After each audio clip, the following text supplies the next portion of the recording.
টাকা দেবো? বাচ্চাদের হাতে একদম টাকা দেবে না, তুমি খাবার দাও, পোশাক দাও। ঠিক আছে নীতি, তাহলে এইটা ওকে দিয়ে দিই, আমাদের ছেলের জন্য আর একটা জামা কিনে নেবো। এই নাও। আশ্চর্য, এতটুকু বাচ্চাকে লেখাপড়া না শিখিয়ে বাবা মা ভিক্ষা করতে পাঠিয়ে দিয়েছে। সেল সেল সেল। এসো নীতি, আমাদের ছেলের জন্য একটা জামা কিনে নেই। এটা কত দিদি? 200 টাকা। এই দাঁড়াও দাঁড়াও, এই জামাটাই তুমি ওই বাচ্চাটাকে দিয়েছিলে না? এই তো সেই বাচ্চাটা।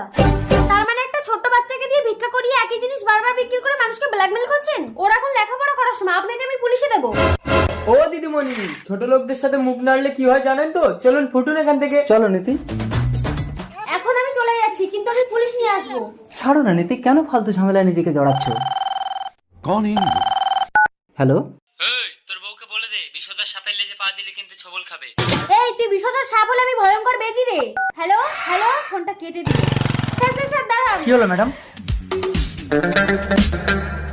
আমি